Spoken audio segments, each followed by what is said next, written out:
The ad offered $5,000 and said that the desired activity could be completed in an hour. It stated, fairly redundantly, that it was not a sexual thing.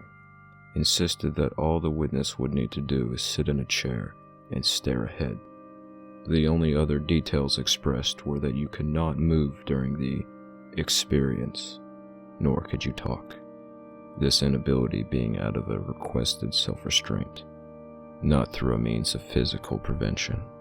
Being an abysmally broke college student, and having a friend with whom I could depend upon for my rescue if something strange happened, I answered the ad only a few minutes after coming across it. The person who had put out the ad had provided a phone number, which I called. Sending a text resulted in me being informed that it was a landline. The person answered, and we briefly discussed the location where the interaction was to be held, and I confirmed the amount of money to be paid. Like his ad, he repeatedly reminded me that it was in no way a cardinal activity. Apparently, he had gotten a lot of answers to the ad from people with that particular preconception. My friend took the day off from work, insisted, despite my protest, that we should wait upon the following day when he was off, and we drove to the agreed-upon location. It was a house in a suburban neighborhood, which was somewhat comforting. If the man was an axe-murderer, there was a chance my screams of terror could be heard by quite a few people. I joked aloud about this, but my friend didn't find it funny. The ad specified, and the man reiterated that I'd be alone when entering the house, so I had my friend stay in the car. Being broke as well, I offered him $500 for his help. An unnecessary incentive, his words, to not leave me if the man turns out to be truly insane. I got out of the car and walked across the lawn, which, unlike those of other houses, hadn't been maintained. The grass was high, weeds threatened to burst through the concrete of driveway and sidewalk. The man had sounded fairly old on the phone, so I attributed the ill-maintained property to an inability to perform the duties, rather than some indication of insanity. I was instructed to immediately enter once I had arrived, so I didn't bother knocking. The unlocked door opened into a foyer, and connected to this was a hall that led into the kitchen. The hall had held a single door, which I assumed led into a closet or down into a basement. Leftward from the kitchen was a spacious room devoid of furnishing, save for 2 steel foldable chairs and an equally foldable dinner table.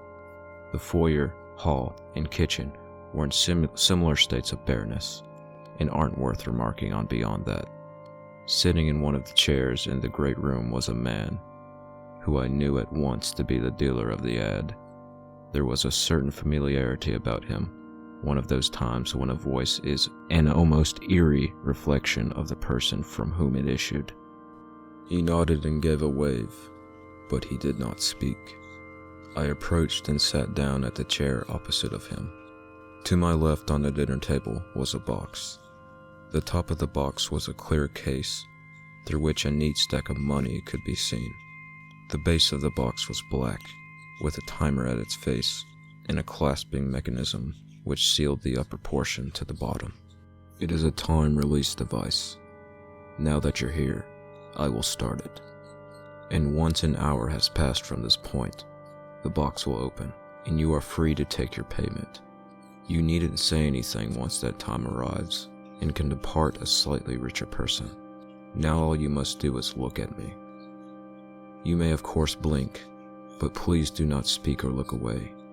It is very important that you be both silent and still. And so, the staring session began. It was expectedly awkward for the first few minutes. He stared right back at me, but after a while, the oddness of the circumstances became dull, and I grew accustomed to them. His face wasn't unusual, but it wasn't exactly handsome. Easy enough to look at, but not someone you would have necessarily wanted to linger on without an incentive. He was about 65, hair grayed and thin, face starting to sag, blue eyes slightly squinting. Visual acuity no doubt dwindling. Despite his incessant assertions to the contrary, I couldn't help but think he derived some abstract sexual amusement from this. Some sort of staring into the eyes of your lover thing. But despite the incredibly uncomfortable experience of that hour, soon to be described, he at no point exhibited any behavior which would suggest arousal. About 10 minutes in, the strangeness of the experience was doubled.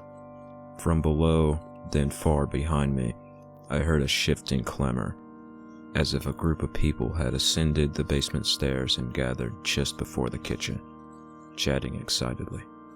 I was going to turn. The ad hadn't mentioned the presence of others, but the man's eyes seemed to almost plead with me to remain focused on him. He didn't speak a word, though. Resisting instinct, I kept my gaze fixed on him and listened to the noise of the crowd behind me. The weird thing was that while I could hear them talking and even mentally differentiate between speakers, I couldn't understand a single word was spoken. They had moved into the kitchen by this point, but none of the words were intelligible to me. And even weirder was that it was obvious they were speaking English. I could recognize the nuance and structure of the language. The man's eyes imparted nothing beyond the unspoken insistence that I keep mine on him. My inability to recognize the words which were clearly English troubled me greatly, and I started saying words in my head to reassure myself that I had not somehow forgotten the language. I couldn't check exactly how much time had passed, the timer being too far out of my perpetual vision, but about 40 minutes into the experience, the voices were right behind me, in the great room. There were perhaps 12 distinctive voices, all chattering and laughing and speaking some unrecognizable variants of a language I had been speaking for nearly 2 decades. Women, men, and children conversed just right behind me, not a single one, for even a moment, being understandable. I was terrified. Their appearance and migration from the basement to right behind me was strange, yes, but the possibility that something was wrong with me, that I might have had some sort of stroke or neurological slip-up, was far worse. My eyes had stayed on the man, but my mind had momentarily receded, turning over these bleak possibilities. Upon returning my focus to the man, I saw that he was crying. Inaudibly, of course, but the tears were there. The lips slightly quivering. Instinct almost compelled me to ask what was wrong, but I stopped myself, both for the sake of the experience and a new fear that speaking would somehow draw the attention of the partiers to me. And for some inexpressible reason, I was sure that getting their attention wasn't something I wanted. A new terror dawned then. What if the group continues their movement, and they press forward, swarming around us?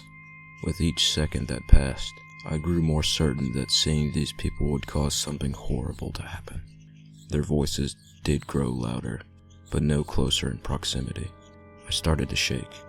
My heartbeat quickened, and my breathing became labored. I tried to calm myself, but the presence of those people behind me was so dreadful, in a way that I could not find the words to properly describe. Against my control, as I shuddered, I let out a low moan. It was barely audible, more of a release of air than proper emission of the vocal cords. But the man's eyes grew wide with terror, and from behind me, for the first time, I heard something I could understand. "Oh, would someone like to join the party?" I froze in place. Even my heart seemed to quiet its movement. The noise behind me still continued, but with considerably less people causing it. The attention of several members had apparently been drawn from the conversation. Drawn to me.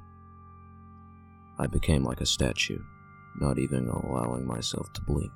The man's eyes remained wide, but he had stopped crying. He stared at me with what I could only describe as mindless terror. Despite my earlier belief that seeing these people would bring about some horrible event, I tried to see within his eyes even a dim reflection of the scene behind me, but nothing was reflected, not even his thoughts. I could have sworn I heard a request to join the party, a woman's voice. Think it was one of dear old Dad's friends, a man's voice. Ha! That old fool couldn't keep a friend if his life depended on it.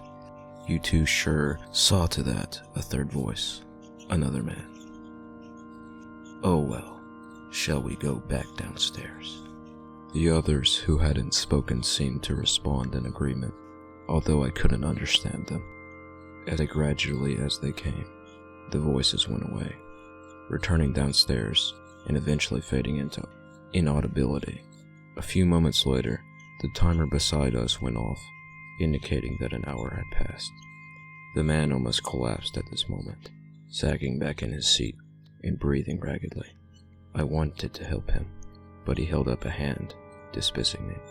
Before I could say anything, he cried out, "Thank you," and repeated the same multiple times between breaths. He had started crying again, although these tears seemed to be from relief, or maybe even joy. After a few moments of this, he recovered himself and sat upright in his chair. He gestured to the box and said, "The money is yours. You are free to go. Thank you, sincerely, for accompanying me during this time, for noticing me. Please, take the money and leave this place. I'll be heading out myself soon enough." Despite the utterly bizarre experience, I didn't want to ask any questions.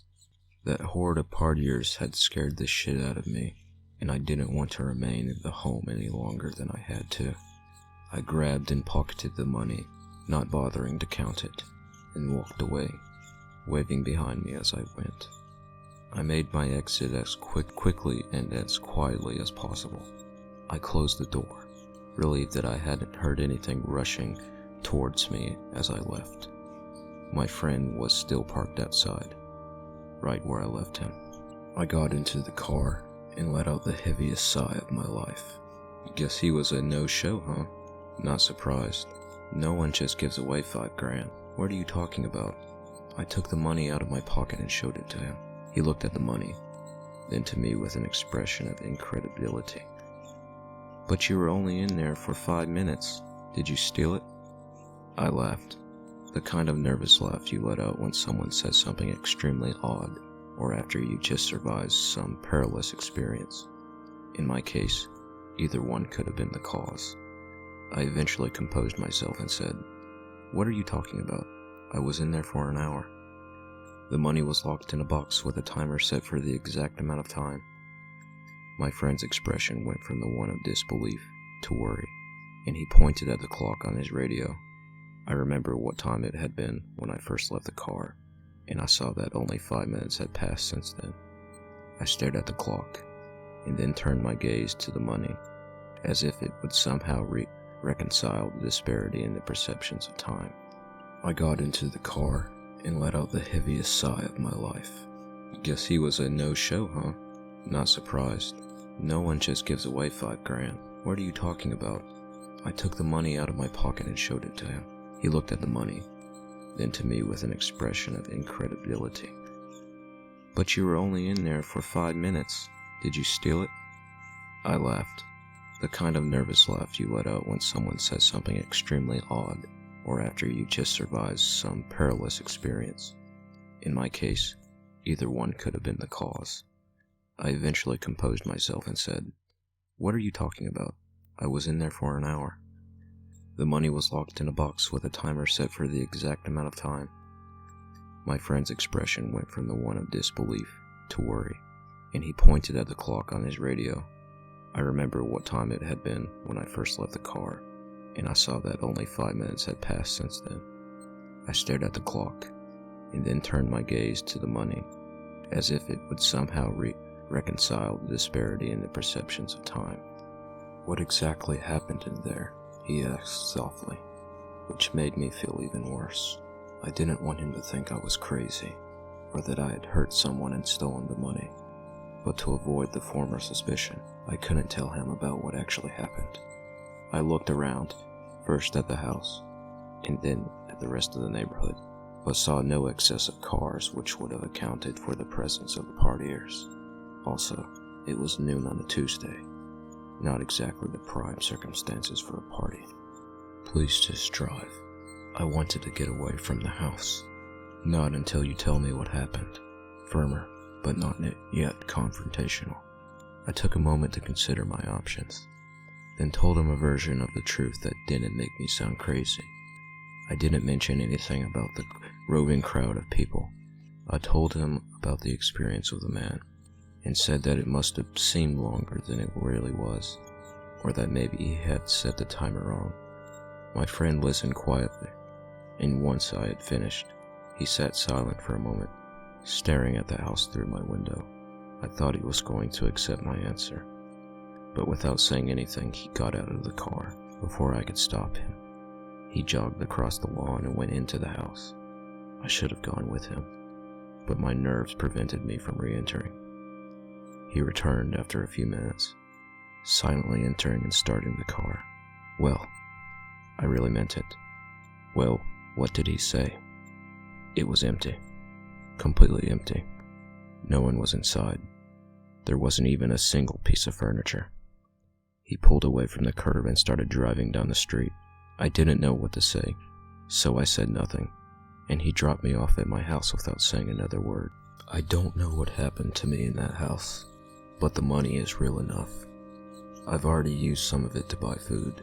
My friend didn't want anything of it. I can understand that, I guess. I don't know what he believes. I don't know what I can even believe, but hopefully, he doesn't think I did something terrible. Maybe he thinks I made the whole thing up, although there's no way I would have been able to gather $5,000 together. Certainly not for some prank. Regardless of the truth, the money is real, and for that, I am thankful.